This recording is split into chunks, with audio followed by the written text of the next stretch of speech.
बिस्मिल्लाहिर्रहमानिर्रहीम। Chapter number 4 हम discuss कर रहे थे। आज इस चैप्टर नंबर 4 का हम डिस्कस करेंगे कि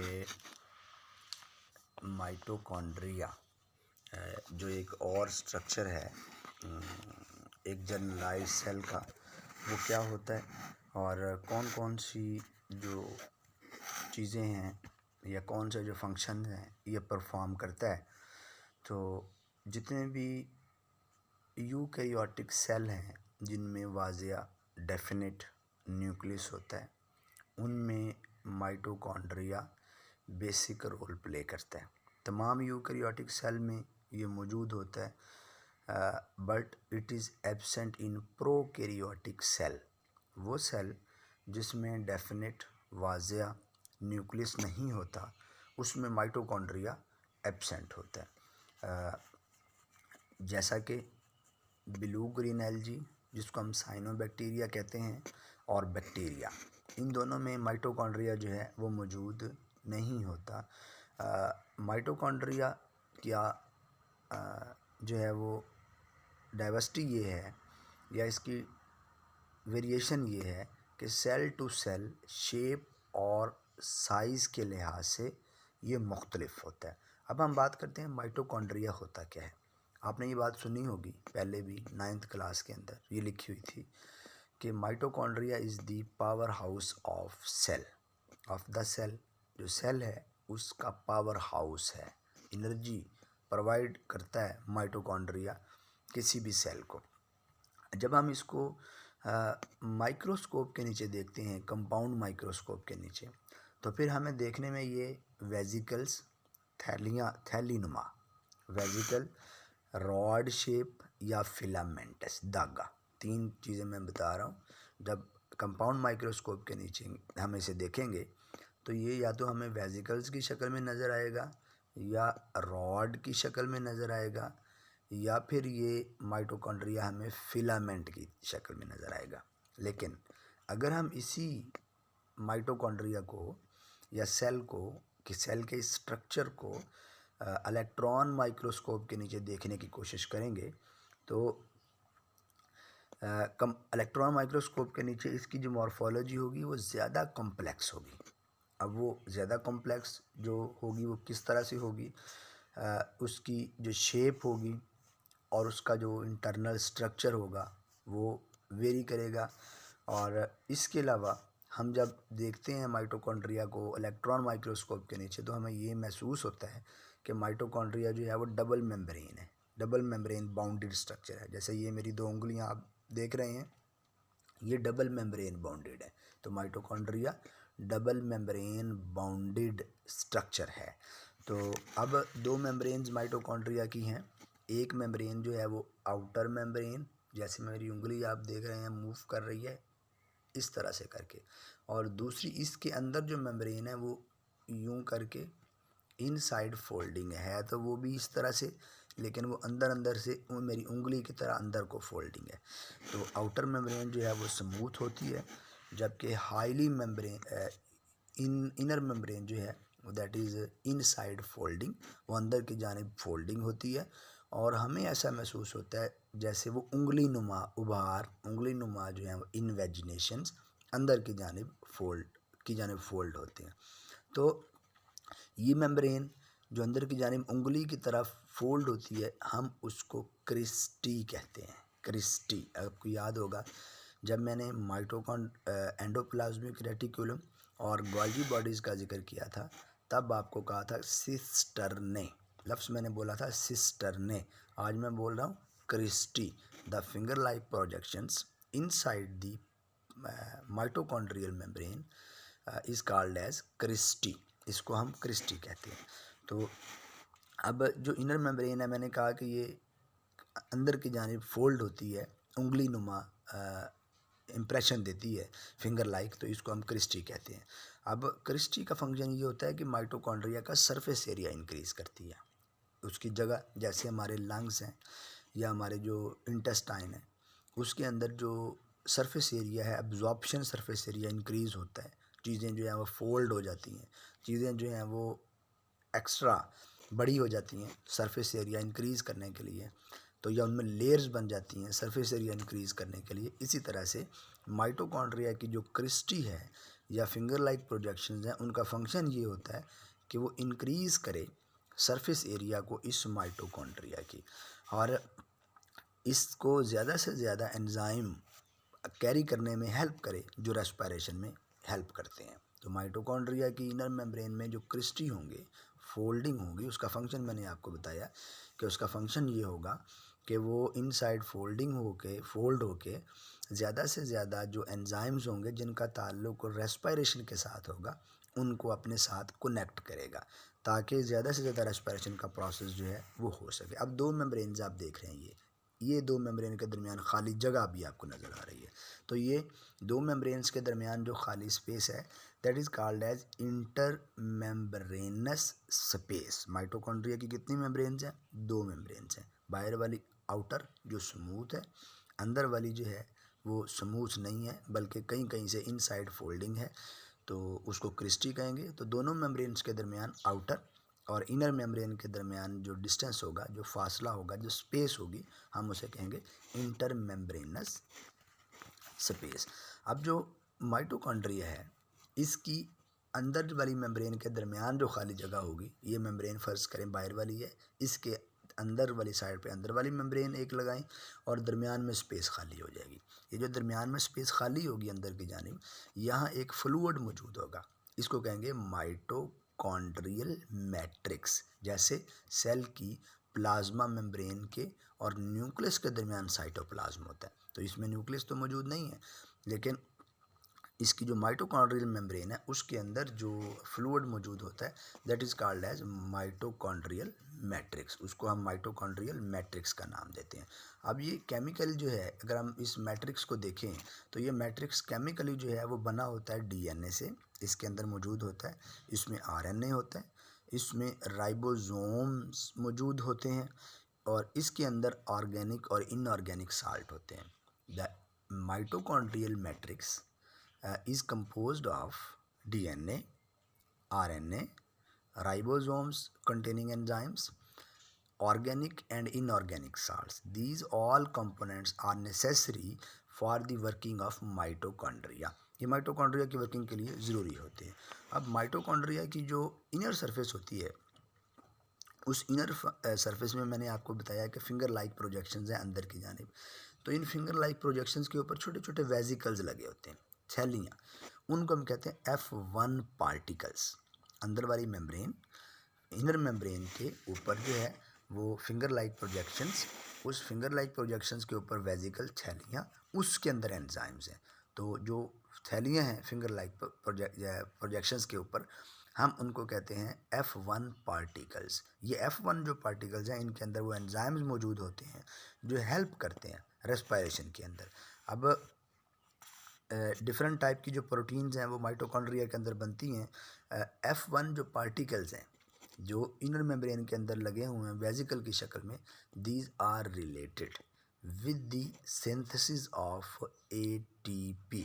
एक दिन मैंने आपको चैप्टर नंबर 2 में ATP का स्ट्रक्चर बना के दिखाया था कि ATP जो है वो होती कैसे है, कैसे एडिनोसिन के साथ मोनोफॉस्फेट, फिर एक और फास्फेट डाई, फिर एक और फास्फेट ट्राई, फिर एक निकलेगा तो डाई, फिर एक निकलेगा तो मोनो। तो एडिनोसिन ट्राई फास्फेट कैसे बनती है, एनर्जी कहाँ रिजर्व होती है, ये मैंने आपको बताया था। तो ATP की सिंथेसिस जो होती है, मैंने आपको लास्ट टाइम ये बात भी बताई थी कि जो माइटोकॉन्ड्रिया है इसका ताल्लुक जो है वो एनर्जी प्रोडक्शन के साथ है, तो इसलिए हम इसको पावर हाउस भी कहते हैं। तो एनर्जी कहाँ मौजूद होती है माइटोकॉन्ड्रिया में, क्यों एनर्जी ये प्रोड्यूस करता है, ये बात भी हमने डिस्कस की थी एक दिन पहले। तो माइटोकॉन्ड्रिया का हम देख लेते हैं फंक्शन क्या है। ये तो मैंने स्ट्रक्चर आपको बताया, इसकी शेप आपको बताई, इसकी अक्रेंस, इसकी मौजूदगी बताई, कहाँ मौजूद होता है। माइटोकॉन्ड्रिया का सबसे पहला फंक्शन तो यही है जो मैं स्टार्ट से डिस्कस कर रहा हूँ कि it is the power house of the cell. यह सेल का पावर हाउस है, सेल के लिए एनर्जी जो है वो प्रोड्यूस करता है। अब एनर्जी कैसे ज़रूर प्रोड्यूस करता है, ATP की शक्ल में। एक एडिनोसिन को फास्फेट के साथ कंबाइन करता है, फिर दूसरी के साथ, फिर तीसरी के साथ, और एडिनोसिन ट्राई फास्फेट पैदा होती है। अब आगे चलते हैं जी। जो माइटोकॉन्ड्रिया है इसका एक और फंक्शन भी हमारे पास मौजूद है, वो ये है कि माइटोकॉन्ड्रिया जो है वो मेटाबॉलिक प्रोसेस परफॉर्म करता है, मेटाबॉलिक एक्टिविटीज़ करता है माइटोकॉन्ड्रिया। अब मेटाबॉलिक जो एक्टिविटीज़ हैं वो माइटोकॉन्ड्रिया कैसे परफॉर्म करता है? माइटोकॉन्ड्रिया के अंदर क्रेब्स साइकिल, मैंने आपको एक दिन बताया था कि जो असल में एनर्जी प्रोड्यूस करने का प्रोसेस है वो 2 स्टेप्स के ऊपर आमतौर पे हम उसे डिस्कस करते हैं। एक ग्लाइकोलाइसिस, हमने चैप्टर नंबर 4 के स्टार्ट में पढ़ा। तो दूसरा हम जिक्र जब साइटोप्लाज्म की बात कर रहे थे तब हमने जिक्र किया था ग्लाइकोलाइसिस, और दूसरा है क्रेब्स साइकिल। तो क्रेब्स साइकिल मैंने आपको कहा था कि असल में जो एनर्जी की प्रोडक्शन होती है वो इस क्रेब्स साइकिल के अंदर होती है। तो माइटोकॉन्ड्रिया का फंक्शन जो है वो क्रेब्स साइकिल को कैरी करना है। इसके अलावा एन एरोबिक रेस्पिरेशन और जो फैटी एसिड्स हैं उनकी मेटाबॉलिज्म जो है वो माइटोकॉन्ड्रिया के अंदर होती है। एक तो चीज़ आपने बुनियादी ये देखी कि माइटोकॉन्ड्रिया जो है उसके अंदर एरोबिक रेस्पिरेशन होती है। दूसरा आपने देखा कि माइटोकॉन्ड्रिया जो है उसके अंदर फैटी एसिड जो होते हैं उनका मेटाबॉलिज्म होता है। और फिर तीसरा आपने ये देखा कि माइटोकॉन्ड्रिया जो है वो एरोबिक रेस्पिरेशन जो है वो भी परफॉर्म करता है। माइटोकॉन्ड्रिया की प्रॉपर्टी ये है कि ये सेल्फ रेप्लिकेटिंग है, खुद से रेप्लिकेट कर जाता है। और ख़ुद से अगर ये रेप्लिकेट कर जाता है तो इसका मतलब है इसके अंदर जो है वो अपना डीएनए मौजूद होगा। अपना डीएनए जो इसके अंदर मौजूद होगा उसकी वजह से ये खुद रेप्लिकेट करता है, और इसीलिए ये प्रोकैरियोटिक सेल जो हैं उनके अंदर मौजूद नहीं होता। ये अपनी रेप्लिकेशन के लिए अपनी प्रोटीन को खुद ही सिंथेसिस करता है, क्योंकि राइबोसोम जो हैं वो इसके अंदर मौजूद होते हैं। तो ये माइटोकॉन्ड्रिया जो है इसका बेसिक फंक्शन था। आगे चलते हैं, एक यूनिक ऑर्गेनेली और भी हमारे पास मौजूद है जिसको हम डिस्कस करते हैं, उसे हम कहते हैं प्लास्टिड्स।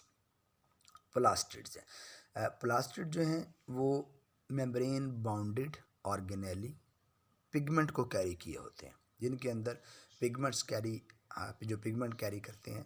और आमतौर पे ये पिगमेंट कैरी करने वाले या केमिकल्स को कैरी करने वाले स्पेसिफिक फंक्शंस के लिए प्लास्टिड्स कहलाते हैं।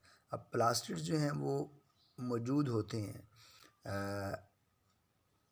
प्लांट सेल के अंदर, कुछ प्रोटिस्ट्स के अंदर जो फोटोसिंथेसिस करते हैं, और एनिमल सेल के अंदर ये एब्सेंट होते हैं। तो यूँ समझ लीजिए कि प्लास्टिड्स आर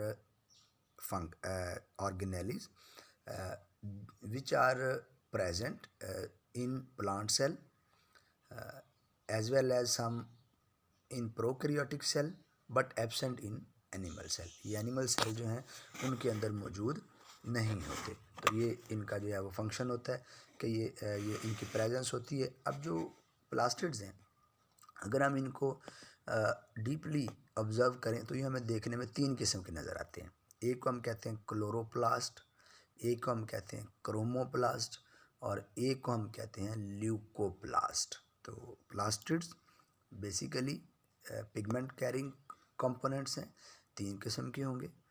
प्लास्टिड्स को क्लोरोप्लास्ट कह सकते हैं, या वो टाइप हो सकती है क्रोमोप्लास्ट हो सकती है, और उनकी तीसरी टाइप जो है वो ल्यूकोप्लास्ट हो सकती है। अब पहले बात करते हैं क्लोरोप्लास्ट की। क्लोरोप्लास्ट जो हैं वो उन तमाम सेल्स के अंदर मौजूद होंगे जो फोटोसिंथेसिस करेंगे। डबल मेम्ब्रेन जो है वो इनका स्ट्रक्चर होगा, और इनके अंदर ग्रीन पिगमेंट मौजूद होगा जिसको हम क्लोरोफिल कहते हैं। और क्लोरोफिल मौजूद होने का मतलब ये है कि अगर इनके अंदर ग्रीन पिगमेंट मौजूद है तो फिर हम इनको क्लोरोप्लास्ट कहते हैं। तो असल में क्लोरोप्लास्ट एक स्ट्रक्चर का नाम है, उसके अंदर ग्रीन कलर का जो पिगमेंट है उसको हम क्लोरोफिल कहते हैं। तो जिसके अंदर ये क्लोरोफिल मौजूद होगा हम उसको क्लोरोप्लास्ट कहेंगे। अब क्लोरोप्लास्ट जो है वो तमाम साइटोप्लाज्म के अंदर क्लोरोप्लास्ट जो है वो इवनली डिस्ट्रीब्यूटेड होते हैं, जिसकी वजह से हमें प्लांट का कलर जो है वो ग्रीन नज़र आता है। अब ग्रीन क्यों नज़र आता है ये भी हम एक दिन अगर थोड़ा सा इस पर गौर करें, वो इसलिए कि जो प्लांट है वो ग्रीन कलर की जो लाइट है उसे रिफ्लेक्ट बैक कर देता है। अब ग्रीन कलर की लाइट रिफ्लेक्ट बैक क्यों होती है? क्योंकि उसके अंदर ये पिगमेंट मौजूद होता है। तो हम सिंपली ये बात ही कर लेते हैं कि जो प्लांट्स हैं वो ग्रीन आपको इस क्लोरोफिल की वजह से नज़र आते हैं। तो क्लोरोप्लास्ट भी माइटोकॉन्ड्रिया की तरह सेल्फ रेप्लिकेटिंग है। इसके अंदर भी अपना डीएनए, अपनी राइबोसोम जो है वो प्रोटीन सिंथेसिस करने के लिए मौजूद होती हैं। तो क्लोरोप्लास्ट जो है, जब हम इनको कंपाउंड माइक्रोस्कोप के नीचे देखते हैं तो ये हमें फिलामेंटस, धागानुमा, ओवाइड, अंडे की तरह, या फिर डिस्क शेप, 3 शेप्स में आपको बता रहा हूँ, फिलामेंटस, ओवाइड, ओवल अंडे की तरह, एंड डिस्क शेप, ये हमें नज़र आती हैं। इनका जो डायमीटर होता है वो 4 से 6 माइक्रोमीटर होता है और आमतौर पे 1 to 5 माइक्रोमीटर लॉन्ग होते हैं। Diameter is 4 to 6 micrometre and 1 to 5 micrometre in length. ये ऑर्गेनेल्स जो हैं वो मौजूद होते हैं और इनके अंदर जो पिगमेंट आपको मैंने बताया मौजूद होता है उसको हम क्लोरोफिल कहते हैं। तो आमतौर पे क्लोरोफिल जो पिगमेंट है ग्रीन कलर का है वो हीमोग्लोबिन से मैच करता है, मिलता जुलता है। हीमोग्लोबिन कौन सी होती है? हमारे जो रेड ब्लड सेल्स हैं उनके अंदर जो 95% प्रोटीन होती है जिसका काम ऑक्सीजन को कैरी करना होता है, ऑक्सीजन को पिक करना होता है। अगर वो ऑक्सीजन मौजूद ना हो, ये मैंने आपसे चैप्टर नंबर 2 में जब प्रोटीन का स्ट्रक्चर पढ़ा रहा था आपको, तब आपसे डिस्कस किया था कि हीमोग्लोबिन के अगर चार चेन्स में से 4 चेन्स होती हैं इसकी, अगर 4 चेन्स में से एक भी चेन का एक अमाइनो एसिड या उस एक अमाइनो एसिड का कोई एक कंपोनेंट भी डिस्टर्ब हो जाए तो प्रोटीन अपनी नॉर्मल शेप जो है वो खो देती है। तो हम जो है उसके नॉर्मल स्ट्रक्चर खोने को कहते हैं कि वो सिक्कल बन गई है, द्रांति की तरह बन गई है, घास काटने वाली। तो ये मैंने आपसे डिस्कस किया था।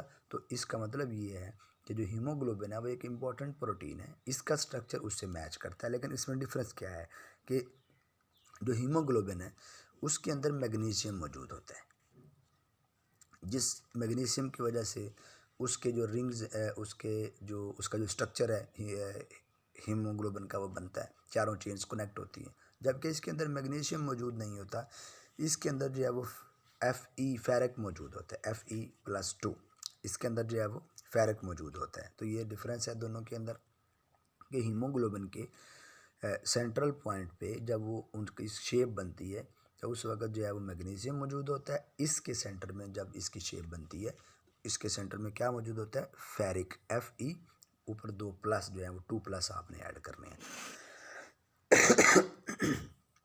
अब ये तो डिफरेंस था दोनों प्रोटीन्स के अंदर।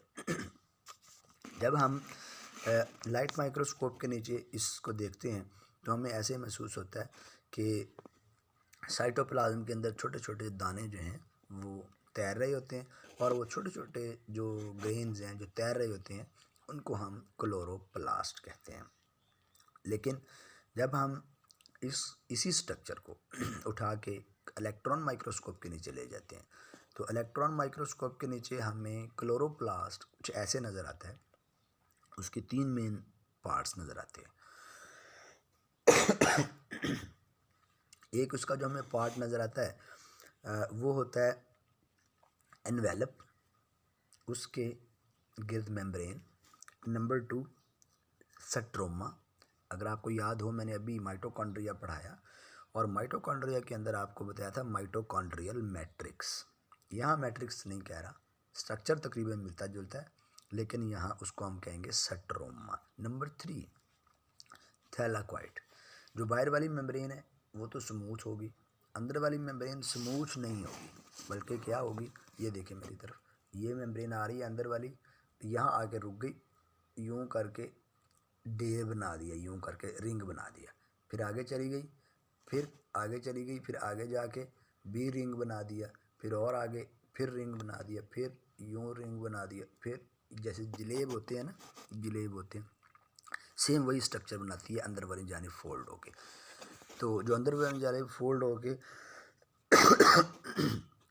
वो स्ट्रक्चर्स बनाती हैं ना, वो अगर जलेब के आप 50 बल डालें, 1 2 3 4, अब ये 50 बलों का जो एक ढेर है ना, हर बल को तोड़ के एक दूसरे के ऊपर रख दीजिए। तो या 50 कॉइन फर्ज कर लीजिए, तो जो अंदर वाली मेम्ब्रेन है वो जब फोल्ड होती है, तो जब 50 वो फोल्डिंग बन जाती है, जब जलेब की तरह या कॉइन्स की तरह, तो उसको हम कहते हैं थैलाकॉइड, बल्कि उसको हम कहते हैं ग्रैनम कहते हैं। 50 के डेयर को ग्रैनम, और उस एक डेयर दूसरा तीसरा चौथा जो मेम्ब्रेन फोल्ड करके अंदर बनाती है, उस तमाम को हम कहते हैं ग्रैना। एक डेयर को, फोल्डिंग को ग्रैनम, और तमाम को ग्रैना। और इस एक डेयर जिसको मैंने ग्रैनम का नाम दिया है, इस ग्रैनम के हर एक जो बल है, हर एक बल असल में वो यूनिट है फोटोसिंथेसिस की, उसको हम कहते हैं थैलाकॉइड मेम्ब्रेन। तो थैलाकॉइड मेम्ब्रेन जो है उसके अंदर क्लोरोफिल मौजूद होता है।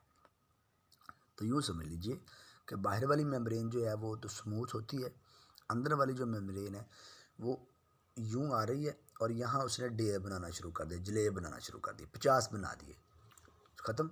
फिर आगे चल पड़ी, फिर थोड़ा सा आगे जाकर फिर 50, अंदर की जानिब जो है वो 50 जो कॉइन्स हैं वो लटक रहे हैं मुख्तलिफ जगह पे। अब जो हर एक डेर लटक रहा है that is called as granum, और तमाम जो डेर है उनको ग्रैना, और एक जो डेर है उसका एक कॉइन थैलाकॉइड, उसके अंदर क्लोरोफिल। इसी तरह सब के अंदर क्लोरोफिल मौजूद होता है। तो इसलिए हम कहते हैं कि जो एक थैलाकॉइड है वो यूनिट है फोटोसिंथेसिस की, क्योंकि उसके अंदर क्लोरोफिल मौजूद होता है। अब थैलाकॉइड मेम्ब्रेन जो है, इसका काम होता है कि ये एटीपी को सिंथेसाइज करे, ये ग्लूकोज जो है उसकी फॉर्मेशन करे फोटोसिंथेसिस के ज़रिए। अब ये तो था क्लोरोप्लास्ट, प्लास्टिड का एक टाइप, जिसके अंदर ग्रीन कलर का पिगमेंट था, जिसको मैंने नाम दिया है क्लोरोप्लास्ट।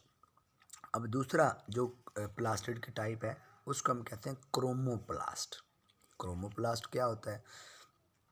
आपने देखा होगा कि प्लांट के अंदर जो है वो ग्रीन कलर के अलावा भी कलर्स मौजूद होते हैं। जो ग्रीन कलर है वो तो क्लोरोफिल की वजह से है, लेकिन जो अदर देन ग्रीन कलर है, चाहे वो ब्लू है, चाहे वो वाइट है, चाहे वो ऑरेंज है, चाहे वो रेड है, चाहे वो ब्लैक कलर का रोज़ है, कोई भी है, तो उसके अंदर जो पिगमेंट मौजूद होता है वो क्लोरोफिल की बजाय, वो स्ट्रक्चर क्लोरोप्लास्ट की बजाय एक और होगा, उसे हम कहेंगे क्रोमोप्लास्ट। क्रोमोप्लास्ट एक प्लास्टिड की वो टाइप है that contains other than green colour, जिसका जो रंग होता है वो ग्रीन कलर के अलावा जो है वो रंग उसके अंदर मौजूद होता है। आमतौर पे ये क्रोमोप्लास्ट जो है वो प्लांट की जो पेटल्स होती हैं, फूल की पत्तियां होती हैं, उनके अंदर मौजूद होते हैं, या फिर जो पका हुआ फल होता है, राइपन्ड फ्रूट होता है, उसके अंदर मौजूद होते हैं। उसका फ्रूट का कलर डिफरेंट होगा ग्रीन के अलावा, आपने देखा होगा, या जो पत्तियां होती हैं वो ग्रीन के अलावा कोई और होंगी। इनका फंक्शन क्या है? स्ट्रक्चर तो इनका वही होगा जो मेम्ब्रेन्स हैं, लेकिन पिगमेंट डिफरेंट है, उसमें क्लोरोफिल है, इसमें जो है वो इसको में कोई और कलर का है, इसको हम क्रोमोप्लास्ट कहते हैं। इसका फंक्शन ये है, प्लांट्स के अंदर जो सेक्सुअल रिप्रोडक्शन होती है जिसमें पोलिनेशन के दौरान एक प्लांट के जो मेल पोलन्स हैं वो फीमेल के कार्पल्स पे चले जाते हैं, मतलब मेल टू फीमेल जो ट्रांसफ़र होती है उसको कैरी करने के लिए इंसेक्ट, कीड़े मकोड़े आते हैं।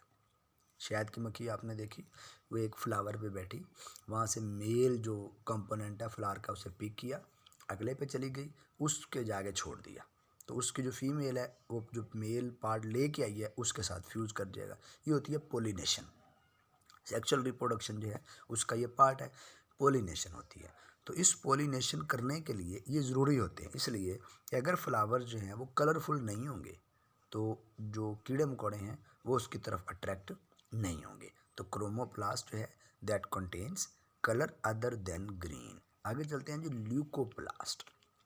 तीसरी टाइप है प्लास्टिड की, leucoplast. These are colourless. Structure तो वही होगा जो प्लास्ट का था, जो क्रोमोप्लास्ट का था, लेकिन फ़र्क क्या है कि इसके अंदर जो पिगमेंट होगा वो कलरलेस होगा। तो आमतौर पे ये ट्राइएंगुलर होते हैं, 3 कोनों वाले होते हैं, ट्यूब्यूलर होते हैं या फिर किसी और शेप के होते हैं। शेप थोड़ी सी डिफरेंट होगी। आमतौर पे ये पौधे के उन पार्ट्स के अंदर मौजूद होते हैं जो जड़ों के नीचे होंगे या ज़मीन के नीचे होंगे, उनके अंदर मौजूद होते हैं। एंड दे कंटेन फूड, और उनके अंदर फूड स्टोरेज जो है वो मेन फंक्शन होता है। दीज आर कलरलेस, उनका कोई रंग नहीं होता। And mostly are used involved in the function of food storage, और इनका ज़्यादा ताल्लुक जो है वो फूड की स्टोरेज के साथ होता है। तो प्लांट का एक बहुत ही अहम कंपोनेंट जिसको प्लास्टिड कहते हैं, ये 3 तरह का होता है।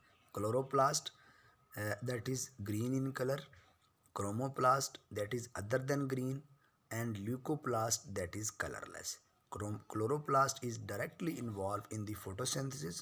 Chromoplast is directly involved in the attraction of insects for pollination, while the leucoplast is used for the storage of food in the plant cell. तो ये हमारा आज का टॉपिक था जो हमने आज डिस्कस किया। इसमें एक तो आज हमने mitochondria, the power house of the cell, जो सेल के लिए एनर्जी स्टोरेज का काम करता है, उसका जिक्र किया। और दूसरा हमने प्लास्टिड्स का जिक्र किया, क्लोरोप्लास्ट का जिक्र किया, जिसका ताल्लुक प्लांट के लिए फोटोसिंथेसिस करना होता है। तो ये अगर टॉपिक मैंने आपको पढ़ाया, अगर इसमें कोई बात आपको समझ ना आई हो, कोई पॉइंट आपका अनक्लियर हो, कोई बात आप पूछना चाहते हो, तो यू आर वेलकम। इसे देखिए, इसे पढ़िए। अगर कोई बात फिर भी आपको समझ ना आए तो फिर आप जो है वो मेरे से पूछ सकते हैं, किसी भी जो भी आपको चीज़ समझ लगे। ठीक है, अपना ख्याल रखिएगा। अल्लाह ताला हमारा हामी नासिर फ़ी अमानिल्लाह।